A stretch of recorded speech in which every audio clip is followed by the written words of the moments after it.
William, you won the 2,000 Guineas last year. What did that mean to you? Yeah, it was my first 2,000 Guineas.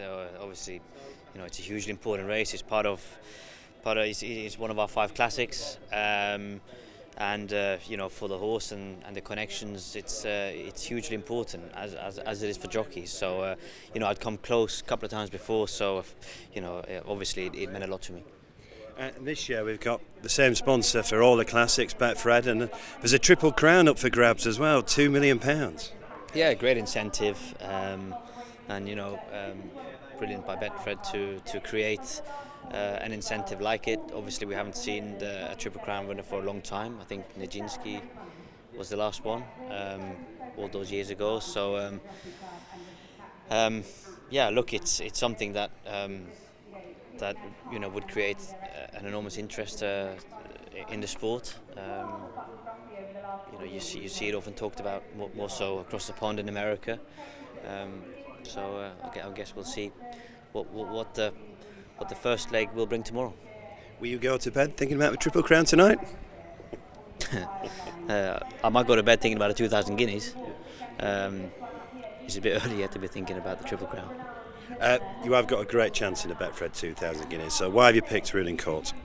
Well, it wasn't an easy choice, first and foremost. But like I said yesterday, look, it's a privilege to have a choice of 2 horses of that calibre. So, obviously Shadow of Light, he's a Middle Park and Endurance winner. He's got a lot of class. He's a fast horse.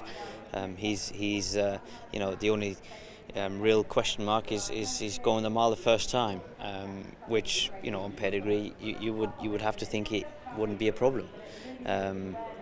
While Ruling Court is proven over the distance, he wouldn't have the same sort of form line in the book as Shadow of Light. But he's when he won the Jumeirah 2,000 Guineas at Meydan, he won with plenty in hand, and he's got great potential. So they are 2 different horses.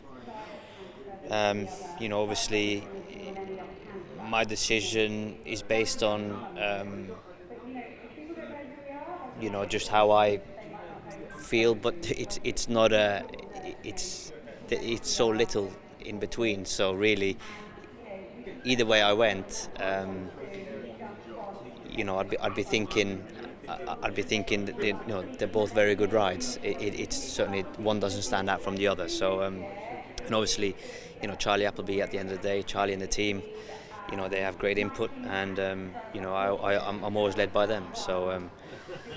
But look, it's hugely exciting. They're 2 great horses, and it's the start of hopefully what can be a good campaign for both of them. And what would it mean to you to win back-to-back 2,000 Guineas? Yeah, obviously it would mean a lot. Of course, goes without saying. So it's when you put it like that, it sounds like it's easy, but it's not an easy race. Everything has to go right. I think it's a good race. I think when you look at Field of Gold, how he won the Craven, I think he's a worthy favourite, and you got to respect him amongst others in the race. So it's a typically good 2,000 Guineas. And you've got a real chance in the 1,000 Guineas on Sunday. Yes, absolutely. She was faultless last year, where she was 4 from 4, and she was impressive when she won the Fillies Mile back here in last October. So she looks like she's wintered really well, and everyone seems very happy with her. So we're very excited ahead of her running. It's day 1 of the Betfred Guineas Festival. You've got a good book of rides today. What do you think the best are? I think they're, like you said, a good book of rides.